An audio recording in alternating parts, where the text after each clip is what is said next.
You're listening to the Chicago Audible Podcast, changing up the way Bears fans stay up to date on their favorite team since 2015. Now get ready,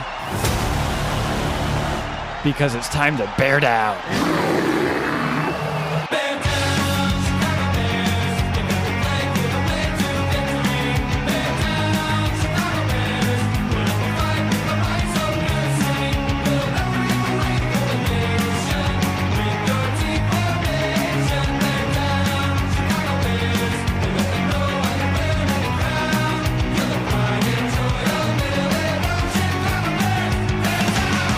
Welcome back, Bears fans, to another episode of the Chicago Audible Podcast. I'm your host, Will DeWitt, and I hope that you enjoyed your first Victory Monday in quite a while. I know I took a few extra moments to soak that in myself, but now it's time to get back to work, as the Bears will be traveling all the way to LA to take on the 5-4 Rams on Sunday night. So to kick off our Week 11 preview, I sat down with Derek Ciapala of the Talk Rams podcast, who shared his insight on everything that you need to know about the Rams. So let's go right ahead and meet those 2019 Los Angeles Rams. Derek, I want to thank you for joining me today. We're now 11 weeks into this thing. Your Rams sitting at 5-4, third in the NFC West. I think it's pretty fair to say this is not what you envisioned entering the season. Is that a fair assessment? It is. It's fair, but it's not totally unexpected. There were several different outlets out there that predicted that the Rams would have a sluggish start to the year. I remember even a couple of ESPN simulators having them starting at 3-6 before making a push late. I understand why. I don't think that we all entirely believed it, that it was actually going to happen that way. But here we are, 5-4, and playoff odds at like 19% or something like that. It's not looking good. No, not looking good whatsoever. And speaking of things not looking so good, looking at your offense, no touchdowns, I believe, in the last 19 possessions. Has that McVay magic officially worn off in LA? No, I have a really big problem with a lot of that media coverage out there now, because if you have an offensive line playing that bad, it doesn't matter if you are the second coming of Christ. If you're playing it square, you're not going to be successful.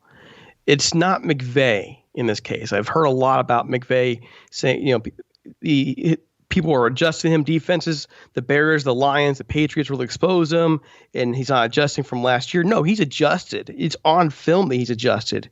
But you can only go so far when your personnel aren't able to execute what you need to do. So he's been limited. He's been basically handicapped in terms of what he can accomplish out there. And also, to be fair, a lot of it has to do with some things that may or may not be within his control. And I'm talking about Todd Gurley. So I'm not ready to throw the baby out with the bathwater when it comes to Sean McVay. I don't think that it's on him. I think he's made mistakes, but it's not fair to label him as his genius being done and he's kind of the guy that needs to go. Understood. Now, you talked about the offensive line that's being a serious problem, and obviously there's a lot going on. You have guys regressing. I know you've had some players switching positions. You've had players go down to injury. Can you help me make some heads or tails of what's going on with that offensive line? Well, if you can visualize a moment, a large train wreck, there you go. It started off with the idea being you're going to have Whitworth coming back this year at left tackle. You're going to have Havenstein just sign an extension at right tackle. You're going to have fourth-round pick Brian Allen stepping in for John Sullivan at center. At left guard, you're going to have Joe Noteboom, second-year guy, a guy you had in practice all year last year, taking rotations for Saffold, and then finally filling that gap there at left guard. And then at right guard, Austin Blythe, who played pretty well for most of the year at that position. Overall, you're having faith that the center and the left guard are going to be able to grow and step in. The Rams had so much faith in this working out that they didn't play their stars at all in the preseason. This is something they did last year. It worked out. We were nervous about that, and our nerves proved correct. And I think if they can go back now and redo this, they would probably change their mind. It took a couple weeks of really bad offensive line play, but no boom started to come around, and then he tore his ACL. Brian Allen has shown flashes here and there, but center is an incredibly difficult position to play. Incredibly difficult position to play. And have him as basically a prospect that you're developing to be a starting center, then come in to be that center. It was a really difficult thing for them to try and pull off. And then, of course, last weekend he tears his MCL. He's out for the year. But the real surprise to the offensive line is over there on the right side. And that's Rob Havenstein, who had a great year last year, signs his extension, and he's been absolute garbage this year in terms of consistency, in terms of defending the edge rush. On that right-hand side against the Steelers, they embarrassed him. They embarrassed both Whitworth and Havenstein. But Whitworth he's been getting exposed for what he really is. He really shouldn't be a right tackle. He's built like a right tackle, but he really should be inside a guard. He does not have that front step to be able to push back and quickly move to stop an attacking edge rusher. He's just not fast enough, not quick enough. And he's gotten exposed. I don't know if it's even worse. I think he had an injury, left the game this weekend. I'm not sure if anything was lingering. We don't have a whole many details there. And then Austin Blythe played well last year, but late in the year got exposed, and teams, man, they've been abusing him. They've been abusing him at right guard. He did look better back at center, though, when Allen went down.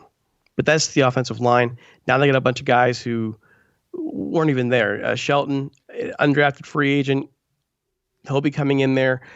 They traded for Corbett from the Browns, a former second rounder, but didn't make it to even win a starting position with the Browns.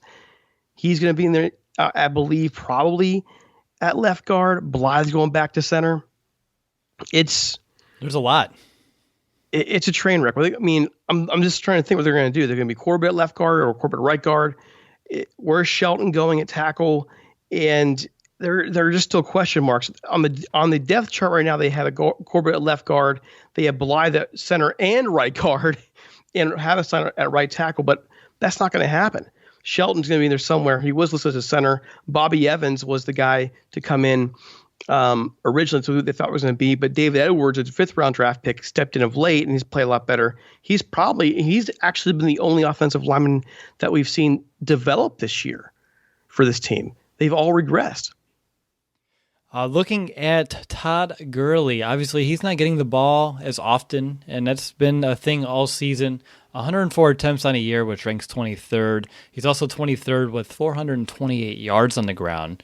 So obviously when I'm looking at his attempts per game, it's down 5 compared to the 2 previous seasons. Do you have any insight of why he's not getting those touches? Is it the lack of trust in that offensive line to really establish a run? Is it just keeping Gurley on the sidelines or utilizing him differently? What's the story there? Oh, man, we wish we knew. We wish we knew. When he got hurt last year, the thought process was that they're going to manage him a bit this year. They're going to try and protect that knee. They just signed this big, massive extension with lots of guaranteed money. And I think in the end, that's actually what it is. It's load management. We've had discussions on our show about Gurley's knee being affecting him in a way that he's not as explosive, cut into a hole. But against Pittsburgh, when given the opportunity, that explosion was there. It was there. And then they went away from him, and he didn't play, and again in the fourth quarter until late, to the last drive. So I can't really explain other than what we're seeing. And it was a quote that Vinny Bonsignore from the Athletic, soon to be a Las Vegas Journal, had when he was covering the game this weekend. And he mentioned just somebody in discussion with someone on Twitter, how it's Sean McVay wants to give Todd Gurley the ball. Gurley wants the ball, but he's saying more of it's an organizational thing. Again, it's it's a plan basically to protect him. It's organizational, and you got that's not acceptable, and it's not acceptable anymore that we don't know. in a press conference last night, Sean McVay admitted that he should have used Gurley more. But that's just after we're being told that that's been part of the whole plan all along. Well, what is it? They like to play these games with the media and with the fan. And I get why, because New England does this stuff too, where they don't want to communicate what's going on with injuries. They don't want teams finding out. But then what the end result is your own fans start questioning where you are. They start questioning the job you're doing. They start questioning where the team's going, what their identity is, because you don't have the information out there to fans saying, listen, our guy's hurt, we're protecting him, or our guy, we're trying to protect him long term, or we just don't know.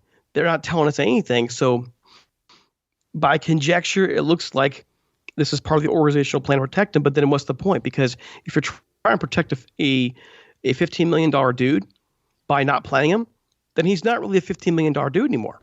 Right. Now, obviously, I wanted to get a moment to discuss some of those playmakers who are on the field. Cooper Kupp, 7th in the NFL, 58 catches, also 5 touchdowns. Robert Woods, 45 catches this year, but he hasn't reached the end zone yet. And also, you're looking at some decent production out of tight end Gerald Everett. And I know that Brandon Cooks just went down to an injury. So I'm curious about the impact of that injury and just why is this trio of Everett, Woods, and Kupp having some good success?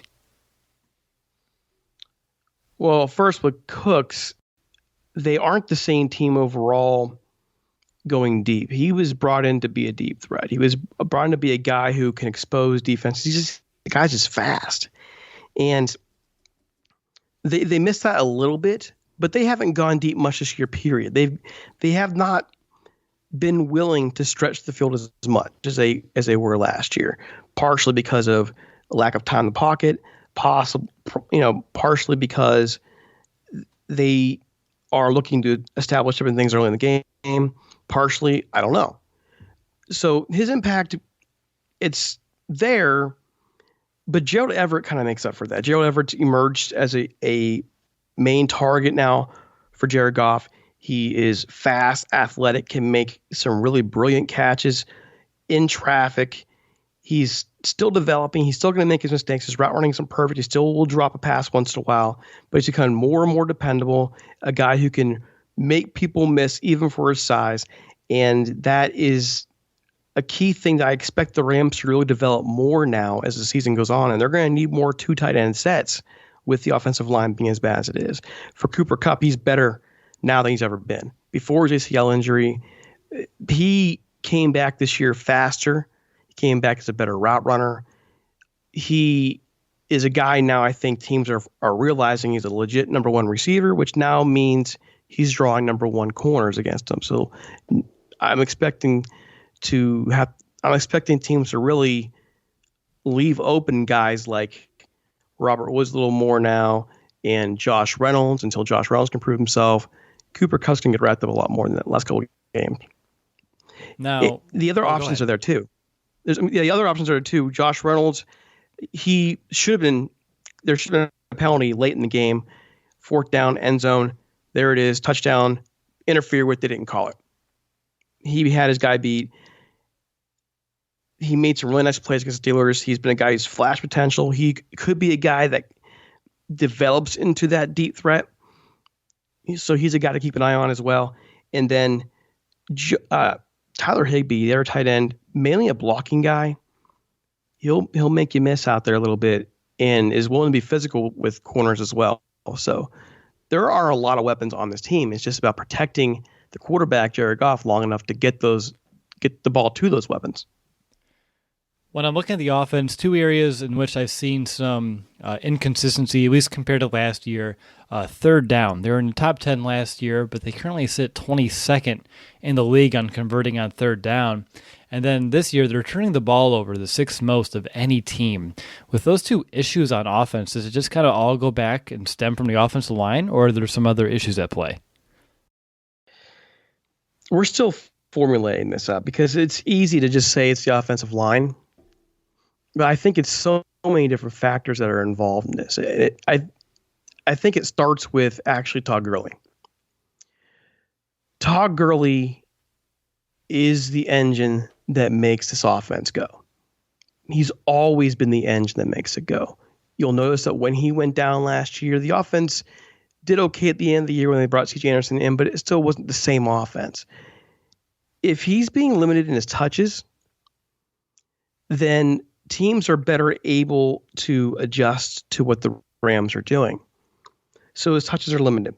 They now throw to the running backs a little bit less than 11% of their passing plays. That's not normally at all what the Rams have done in the last 2 years. So if you're not focused on the run game, you're not being consistent there, the offensive line is never getting settled there. It's already a bad offensive line. You're not giving them anything to really work with commitment-wise. So the offensive line then comes in, and when put in that position, they're not performing well. And then when you're trying to throw the ball, it's not just the fact that people are getting the Jared Goff. It's how they're getting the Jared Goff. They're getting to the edges. So they're basically folding back the offensive line like you're folding a taco. I mean, it's the best way I can try and say it. So that the corners are coming in and folding around him, so Jared Goff can't get anywhere. He can't really roll out to escape coverage. He can't really step up because as that taco's coming around him, the bottom of it's moving up. It's not just a straight bull rush, in other words. So he's got nowhere to go. So you're creating more turnovers through fumbles. You're creating more third and long situations because you can't run the football, and you're not able to give him time to really throw. And a lot of times defenses are wearing out come third and fourth quarter, but by then you're already in Jared Goff's head. He's already got the happy feet. He's making throws that are into coverage. The Bengals game second half was atrocious. Into coverage or just rush. He's rushing everything. So it's hard to pinpoint one thing because it's really a package of things that have put the Rams in this position. But to give a straight answer on third downs, at least, they're facing a lot more third and long than they were last year. And they're not able to run the ball well on third and short anymore. Well, up next, I'm going to get Derek's insight on that LA Rams defense. But before we do, I need to call a quick timeout to tell you a little bit about our show sponsor, SeatGeek. Do you ever feel like ticketing websites make getting to the event difficult on purpose? It's as if they're so big they can just get away with not caring about the customer experience. With millions of live event tickets and a price match guarantee, SeatGeek proves there is a better way. In an industry that tends to be stagnant, SeatGeek decided to stand out from the crowd. Search sports, live music, comedy, and more. SeatGeek has the tickets you're looking for all in one place. And SeatGeek is just simply a better process. They rate each deal on a scale of 1 to 10. And of course, they have that pretty nifty interactive seat map. SeatGeek breaks down the details. The green dots are the good deals, and the red dots are simply tickets that are just overpriced. And of course, every purchase is fully guaranteed, so you can shop for tickets with confidence. Everyone here at the Chicago Audible, we have the SeatGeek app on our phones, and by far is the fastest and easiest way that we can shop for tickets. Nick used it last week when he went to the Bears-Lions game, and of course, I like to look into it each and every week just to see how many amazing deals are left. And again, if you're looking at going to the game in LA, there are still plenty of amazing deals left if you want to go ahead and cheer on our Bears over in California. And the best part of all is that SeatGeek will even give you $10 off your first purchase, and all you need to do is use our promo code.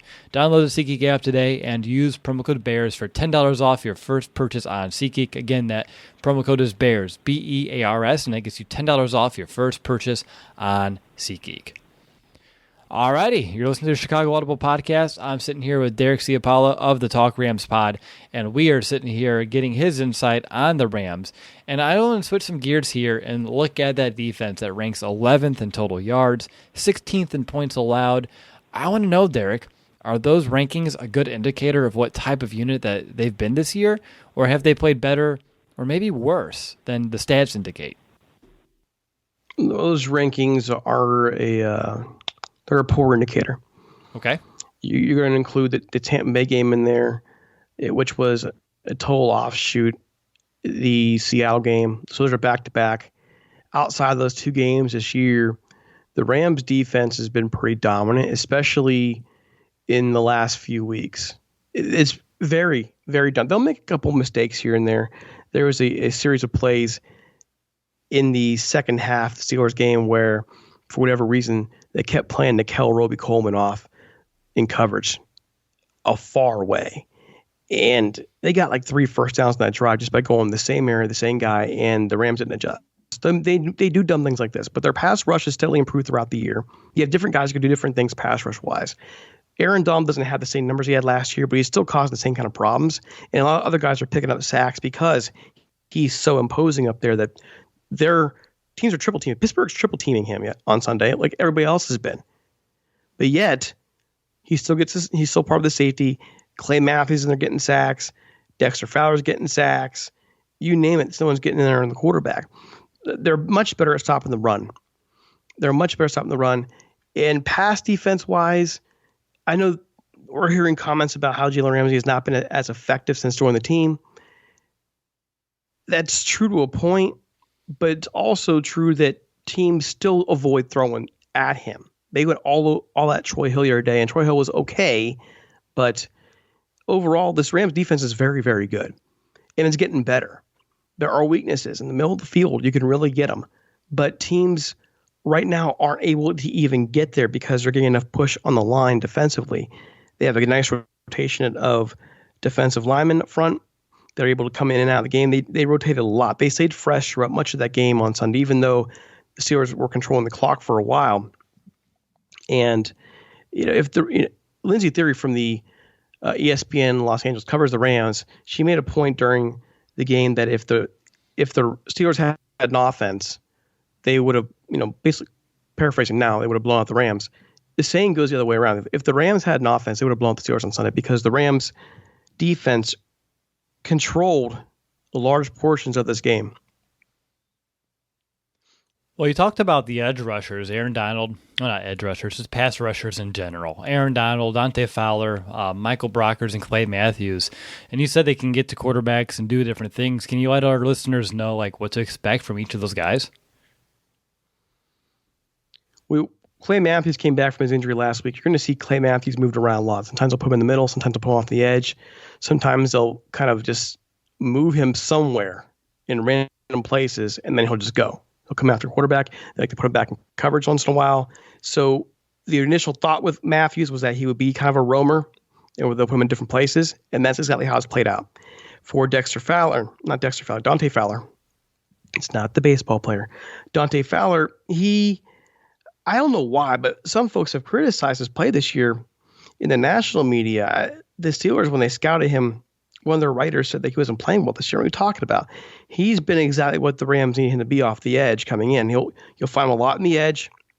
They don't blitz a whole lot with him, but he gets the quarterback. He just gets there. And it's usually set up by Aaron Donald. Aaron Donald will usually line up on the right-hand side the defensive line against the offensive line's left-hand side. And he's usually seeing at least double coverage, sometimes triple coverage on him. And that's creating problems because these other guys are just loose going after quarterbacks. That all said, the Rams can pass rush. They can come after quarterback. They don't always do it. They don't always get the quarterback as much as they should, considering how much attention's put on Aaron Donald. When you have 3 guys on Aaron Donald, you should be able to get someone to the quarterback quicker. You really should see Trubisky running for his life on Sunday night. And he might be, but I have my doubts. I really do, because they are so inconsistent there in terms of what they produce in the field. Anything else on the Rams you want us to know? Obviously, between you and I, you're the expert on that team. So if there's anything else that you think that myself and our listeners would kind of benefit from learning more about, I'd be all ears. Well, the Rams are showing some signs of unraveling a little bit. We saw that in the third quarter. In the third quarter of the game against the Steelers, we saw Jared Goff take a nick. They pulled him out of the game. And Blake Bortles comes in and runs the football on third down. Then they fake a punt on their own 30. That's just not something they did before. It's just something they would have done in that situation unless they if they felt confident. Nothing was confident about it. And after the game, when asked about the Bortles play, for example, they told fans, well, it was a set design play. Stop it. Just stop. It wasn't a design play. You know full well you pulled Jared Goff out of the game and check on him. So just tell the fans that. Same thing I was talking about earlier about Gurley. So they're playing this game, and they're trying to cover these mistakes, and the fans know it. And people know it. But the decisions they're making with it, the fake punt, the run with Bortles, they blow your mind. And you're seeing the team itself on the sidelines and on the field when they're down. You're seeing it. This is the NFC champions, man. Your head should never be down, but their head should. There were times in that Steelers game, and this is a close game all the way through, where these guys were looking at their feet while the Steelers players are sitting there dancing. And that tells me a lot about where they are. Their heads aren't right now. They aren't confident in who they are. They don't know who they are. They don't know how they're going to win a game. They don't know how to be successful at this moment in time. And that's a scary thing when just a few weeks ago, we thought this was going to be a playoff team. We thought this was going to be a possible even Super Bowl team again. And that's not good. Now, usually I end every Meet the Opponent episode with a two-part question asking you, why will your team win and what's going to take for your team to lose. But since I gave a prediction on your show, I need to turn the tables and kind of put you on the spot. How do you see this thing ending up on Sunday night? Bears 28-10. Really? Yeah. Why so? I going home should be an advantage for the Rams. They haven't played well at home this year. The team's mentality right now, I don't see them really straight. I know that, when you came on our show, you mentioned that you're not going to pass rush, you're not getting these things that happen. I don't think it's going to matter because that offensive line is in such bad condition right now. You're going to be able to at least look at what other teams have done on film and copy it. And sooner or later, Khalil Mack is going to break out. And who better to break out against than against an offense that is not equipped to deal with him right now? They're not. With all those factors there, this team is turnover prone. This team is not committing to a running game. And now even your 3/5 year offensive line is injured. So I don't really see things playing out well for the Rams right now. I just don't see it. I know it's weird for me to say that because the Bears are struggling in such a similar way offensively. But let me just say it this way. You're the Los Angeles Rams coming off a bye. You've had 2 weeks to prepare for a huge game against one of the legendary franchises in the NFL, the Pittsburgh Steelers. This is a game that you should be prepared for mentally, physically, everything. You are notoriously a good road team in the last 2 years under McVay. You've never lost to an AFC team under McVay. Then you go out to Pittsburgh and you play like a team that is undisciplined and not confident and not capable of playing the long game. And with that all there in mind, then losing that game and going home to play a team that is one of the teams that really exposed some of their problems last year, I'm just not confident that they're going to be able to do it. I mean, the defense is better than last year. It's much better than last year. It's a very good defense. This is a top 10, maybe even top 5 defense. But they can't carry the entire team throughout the rest of the season.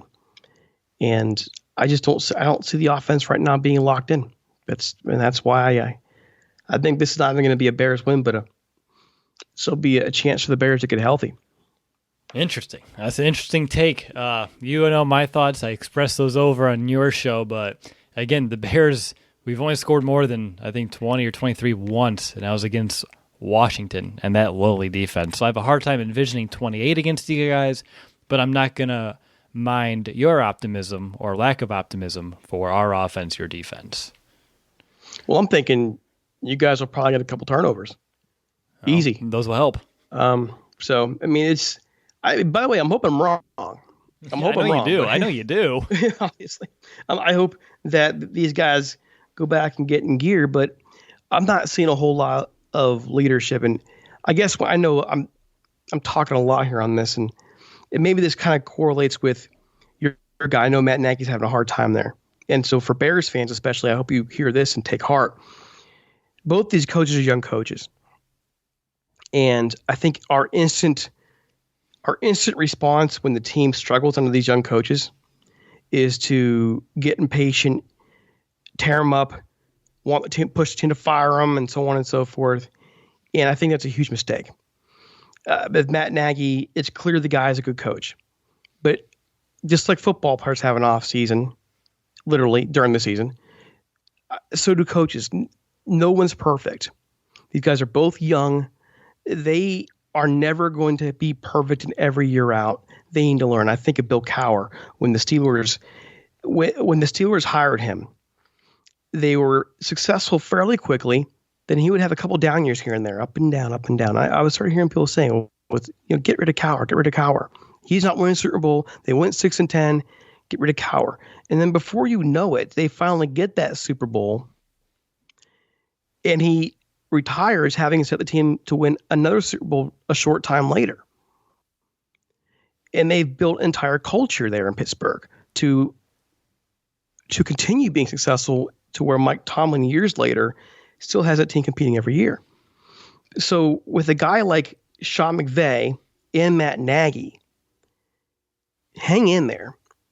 Don't push these guys out over a year or two of some bad fortune. Hang in there. Let these guys learn the ropes a little bit, because it's clear they have the chops to do it. Let them learn the ropes, and you're going to find stability in these franchises to win long term. It's not the short game, it's the long game in the NFL if you're going to be a successful franchise, a contender every year. Great stuff there, Derek. I want to thank you again for hopping on the show. Really appreciate your time this week, and thanks for all the insight on the LA Rams. You got it. Thanks a lot. Well, that'll do it, Bears fans. I hope that you enjoyed Derek's insight on the LA Rams. Up next, we'll be back with another edition of the Audio Mailbag.